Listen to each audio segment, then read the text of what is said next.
Hola, Vero, amigos, creo que como todos los ecuatorianos, con un dolor profundo de todo lo que estamos viendo, de la violencia que se ha instalado en el país, de la delincuencia que se ha infiltrado en las legítimas manifestaciones que tiene el movimiento indígena. Hoy es un día amanecido con calma, en las zonas que ayer fue un escenario de guerra, pero ojalá se mantenga esa calma, ojalá las partes se pongan de una vez a conversar para que se acabe todo esto y la delincuencia infiltrada no tenga motivos para seguir haciendo lo que está haciendo en el país. Lo que pasó en San Antonio de Pichincha ayer es increíble y sigue aumentando lamentablemente el número de personas fallecidas. Y también sigue poniéndose en riesgo la producción del país, en este caso la petrolera, por ejemplo. Ya nos acompaña el gerente general de Petroecuador, Ítalo Cedeño. Señor gerente, gracias por acompañarnos. Buenos días. Hace un momento yo conversaba con el ministro de Energía y aceptaba la difícil y dura realidad de que el sector petrolero ecuatoriano corre serio riesgo de colapsar. Efectivamente, Milton, buenos días para Radio Sucesos, buenos días para tu distinguida audiencia. Estamos a punto de colapsar. Creo que tenemos 2 o 3 días más porque nos va a faltar el diésel para nuestras operaciones. Ya el día de ayer la mitad de nuestra producción está cerrada, estamos perdiendo 200.000 barriles de petróleo por día. Tenemos más de 1.200 pozos cerrados. Hasta el día de hoy, 6 de la mañana, hemos perdido 630.000 barriles. El oleoducto transecuatoriano está paralizado por bajo stock. Es decir, los tanques no tienen suficiente petróleo para ser bombeados por el transecuatoriano. Eso tiene una implicación en los crudos de exportación y en el crudo que va a la refinería de Esmeralda para producir los combustibles que el país necesita. 30 taladros de perforación de reacondicionamiento los tenemos parados y cada vez somos más asaltados por estas hordas de delincuentes que aprovechan tal vez una paralización justificada indígena, digo tal vez porque es el disparador que ocasiona que gente encapuchada, maleantes, asaltantes, delincuentes, aprovechen para ir a hacerle daño a las instalaciones que, como usted conoce, Milton, son instalaciones estratégicas que no pueden pararse por ningún motivo, que la Constitución y las leyes de la República las protegen, porque es un servicio público. Pero desgraciadamente son las primeras instalaciones que tratan de hacer daño a estos encapuchados delincuentes. Ahora, explíqueme usted, porque paralizar un pozo no debe ser tan fácil como apagar un switcher, como bajar un switch. ¿Cómo se paraliza un pozo? No lo puede hacer cualquiera. ¿Cómo se lo hace? ¿Cómo se ingresa? ¿Qué pasa con la fuerza pública? Tenemos diferentes tipos de pozos. Hay pozos que son sencillos de apagar, están en flujo natural, simplemente se cierran las válvulas de la cabeza del pozo, que es un conjunto de válvulas llamadas Christmas Tree o árbol de Navidad. Entonces se cierra la válvula y el pozo queda a buen resguardo. Pero hay pozos, en cambio, que tienen una bomba abajo y esa bomba hay que apagarla primero. Es posible que después, cuando uno la quiere encender, no arranque la bomba. Hay pozos que tienen crudo pesado y queremos dejar estas tuberías con una mezcla de diluyente, petróleo pesado, o de agua, petróleo pesado, porque ese petróleo pesado, al bajar la temperatura, al bajar la presión, se transforma en una melcocha, como que usted viera una brea, que después ya no va a poder fluir. Entonces hay que hacer unos trabajos previos al apagado de un pozo. Pero además, como es un fluido combustible, imagínese que algún error se transforma en un incendio. Por eso nosotros, cuando estas hordas de delincuentes llegan a nuestras instalaciones, por favor, déjenos apagar el pozo, ustedes no pueden maniobrar, estas son instalaciones de alto riesgo. Miren lo que pasó ayer en San Antonio, que usted lo estaba recordando. Imagínense que ese convoy, en vez de ser de medicamentos y de alimentos, hubiera sido de combustible. Imagínense que estábamos llevando diésel o gasolinas a las provincias que no tienen en este momento ese abastecimiento. Eso hubiera volado, o sea, esos camiones que se ven destruidos, esos trailers que se ven incendiados, imagínense si hubieran tenido en su interior combustibles. Eso es lo que pasa en un pozo petrolero, pues estamos llenos de combustible y llenos de petróleo. Ese petróleo al salir de superficie con cualquier llamita se incendia toda la instalación, o una refinería o los tanques. Jugar con combustible es un juego peligroso, que no lo puede realizar cualquier persona, pero cuando esta gente entra embriagada, no les importa, causan el daño que no tienen la imaginación para que después no tengamos las consecuencias como país. Verdad, lo que nos está pasando es desastroso. Hay que hacer un llamado al diálogo, y el diálogo es incondicional, como cuando en una guerra se bajan las armas y se declara una tregua. Nadie pone condiciones, simplemente van a hablar, y con ayuda de mediadores, con ayuda de la sociedad civil se debe alcanzar un acuerdo, porque el país está perdiendo millones de dólares, además de que la imagen queda desgastada para posibles inversiones en el futuro. Pero, señor gerente, la gente que va a buscar el cierre y lo consigue de los pozos petroleros, porque usted mismo lo dijo al principio, son sectores estratégicos del país, sabe lo que tiene que hacer, sabe lo que va a hacer. Es decir, no es cualquier manifestante que se emborracha, como usted dice, o entran embriagados. Saben a dónde van, saben a dónde tienen que ir, conocen del tema. Desgraciadamente, hay dentro de la comunidad personas que han trabajado en la industria y que saben el peligro y saben también el daño que pueden causar. Son ex operadores, son ex guardias, ex funcionarios, y se mezclan. Pues aquí hay una mezcla. Hay gente encapuchada que definitivamente no son indígenas. Son gente de guerrillas urbanas, son gente brazo armado de narcotraficantes y también delincuentes que aprovechan para ir a robar computadores, variadores, generadores, ir a robar las instalaciones que existen y a robar los equipos, inclusive los alimentos que tienen, los pocos alimentos que tienen nuestros operadores, que ya están declinando o ya están agotándose en su espíritu de trabajo. 8:30, estamos conversando con el gerente general de Petroecuador, Ítalo Cedeño. Gerente, buenos días. Debo preguntarle sobre, una de las demandas de la CONAIE es justamente que se baje el precio de los combustibles, que está actualmente congelado. ¿Usted ve viable esas propuestas, tomando en cuenta cómo está la situación petrolera en el país? Es una demanda camuflada. En realidad no les interesa. Ninguno de los 10 puntos les interesa, para ser sincero. Ellos tienen otra agenda escondida, porque ¿cómo puede pedirse que se baje el precio del diésel y el precio de la gasolina extra o ecopaís si los precios que se están cobrando son los mínimos de la región? El diésel y la gasolina regular extra, acá regular en otras partes, está por encima de $7. Aquí el galón de gasolina es $2.55 y el de diésel es de 1.90. Son los precios mínimos de la región. O sea, es un absurdo que todavía se le pida al Estado más subsidios para poder bajar estos precios. Y más subsidios lo que significa es que se va a ciertos sectores todo este dinero en desmedro del presupuesto que este dinero lo necesita para salud, educación, seguridad, otras prioridades. ¿Cómo puede seguirse subsidiando y peor todavía aumentar el subsidio bajando los combustibles?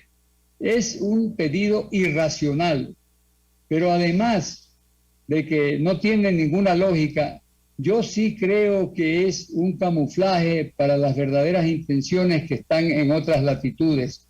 y en otros propósitos, no el combustible, porque todo el mundo puede reconocer, y en una mesa de negociación con veedores, con intermediarios, con componedores, estoy seguro que nadie se le ocurrirá hacer ese pedido, o por lo menos insistir en ese pedido. Eso es una locura, es un crimen que con los precios actuales del petróleo no podamos vender nuestro barril y nos estemos perjudicando en valores que son multimillonarios.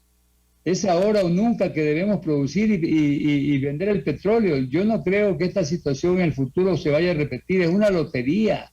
Se debe a factores externos como la guerra Rusia-Ucrania, la terminación de la pandemia y la reactivación de las economías, hay mucho consumo, pero es una situación temporal. Cuando Rusia-Ucrania declaren un cese al fuego o se pacifique esa región, estoy seguro que el precio del petróleo va a bajar.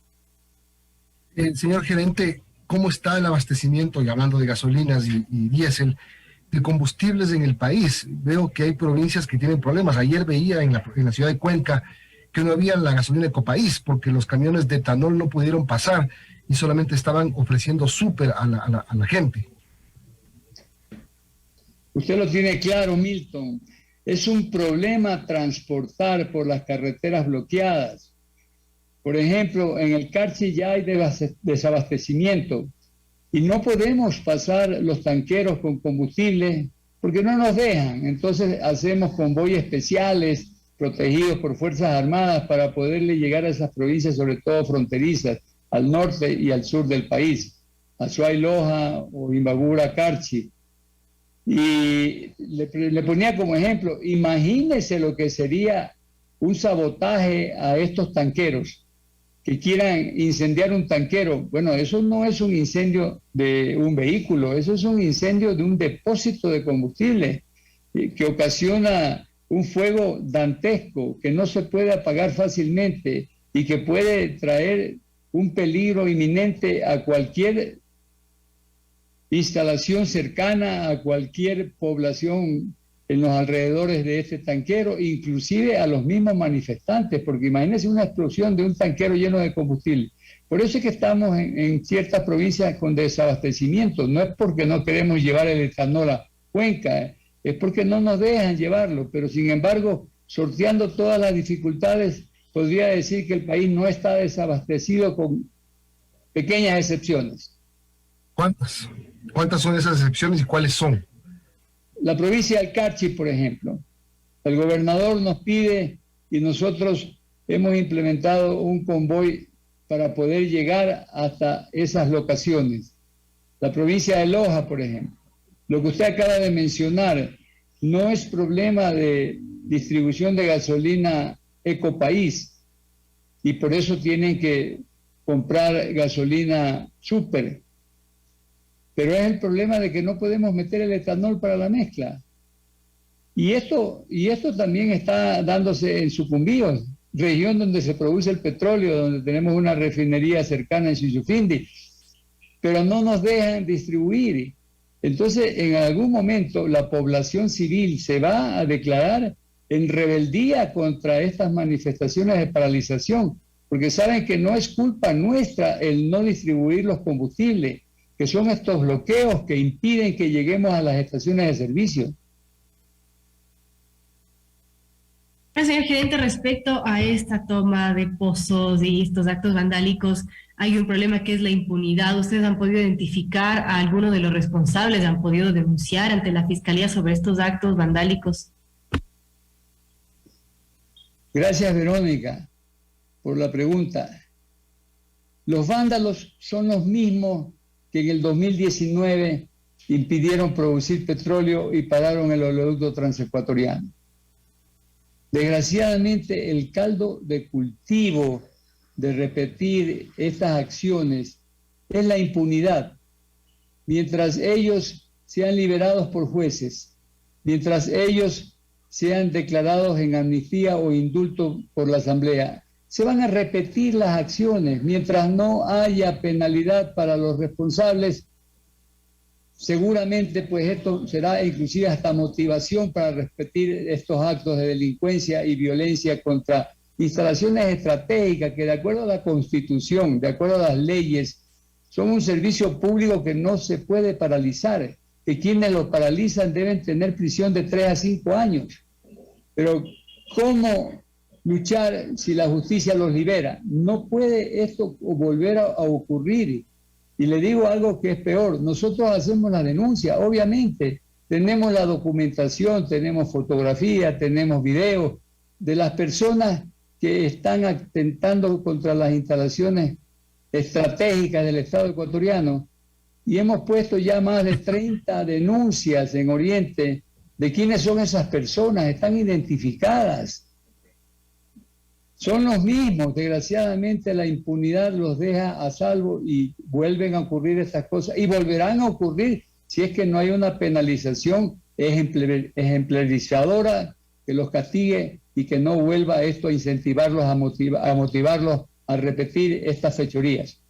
Ahora, ¿qué trabajo están cumpliendo las Fuerzas Armadas, la Policía Nacional? Veo que hay una lista que usted la presentó a inicios de la semana, que me imagino que se fue actualizando con más hechos que degeneran en crisis. Incidentes en vías dentro de las zonas de operación, falta de alimentación por el cierre de vías, impedimento para llegar a las locaciones para mantener los equipos, impedimento para llegar a las locaciones para reparar situaciones emergentes, paralización de actividades de perforación y reacondicionamiento por falta de equipos y materiales. También pasa por el bloqueo de vías. No se puede garantizar unos corredores para que por lo menos se pueda poner a volver a operar los pozos, que tampoco es cuestión de poner on y empiezan a funcionar. También tienen que tener un procedimiento para empezar a funcionar. Tiene razón, Milton. Todas estas actividades de sabotaje impiden una operación eficiente, una operación segura. Por eso tenemos que parar pozos, porque no se puede trabajar en esas condiciones donde una horda ataca las instalaciones y puede ocasionar daños aún mayores. El problema es que nosotros como Petroecuador estamos muy dispersos en el oriente. Nuestra actividad es en todo el país, pero en la producción de petróleo en el oriente ecuatoriano estamos en distancias mayores a los 100 kilómetros entre una unidad y otra unidad. Es todo el centro, el nororiente, en donde tenemos bloques, tenemos muchos bloques y tenemos muchos campos y muchos pozos. Entonces no se puede resguardar a todos al mismo tiempo y nos toca jugar como al gato y al ratón. Apagamos incendio en un lado, pero aparece un nuevo problema en otro lado, y a cientos de kilómetros de distancia. Y es verdad, los militares nos están apoyando, pero el apoyo no es suficiente. También tienen otras prioridades. La seguridad de las personas es más importante que la seguridad de las instalaciones.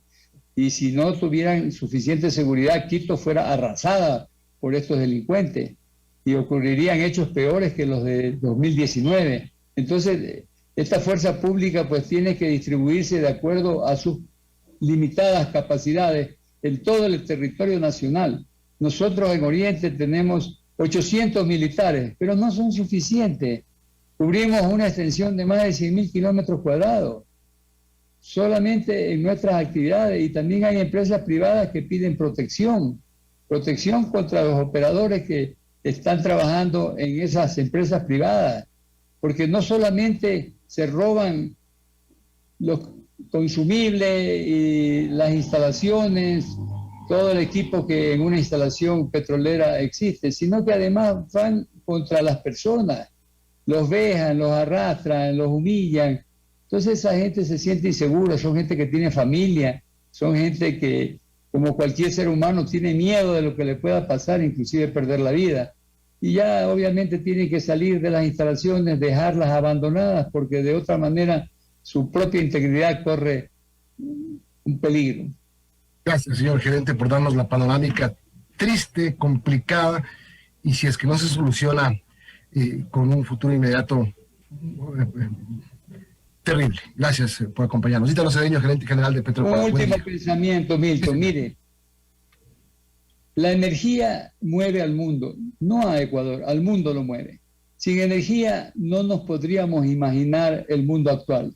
La humanidad creció y se desarrolló en base a la energía. Por eso pasamos de la edad de piedra a la edad de bronce, y ahora sin energía no tendremos transporte, no tendríamos electricidad en nuestros hogares, las amas de casa no tendrían el gas de las cocinas domésticas. Sería un caos, sería volver a la edad de las cavernas. Y yo no entiendo, si eso es lo que quieren, bueno, el Ecuador pues retrocederá años de años en este desarrollo que hemos tenido para llegar al punto en donde estamos en el año 2022. Por eso no se puede atacar a las fuentes de provisión de energía, porque se paraliza el país. Y esto está por ocurrir porque ya la refinería no tiene petróleo para refinarlo. Y entonces, ¿con qué combustible vamos a hacer nuestras actividades diarias? Es una situación que tiene que resolverse vía diálogo, que por favor, sin condiciones, los diálogos no tienen condiciones, y que los veedores y los procuradores, los mediadores, hagan entrar en razón a la parte beligerante, que sabemos cuál es. Gracias, señor gerente. Buenos días. Buenos días, Milton. Muchas gracias a usted y a su distinguida audiencia.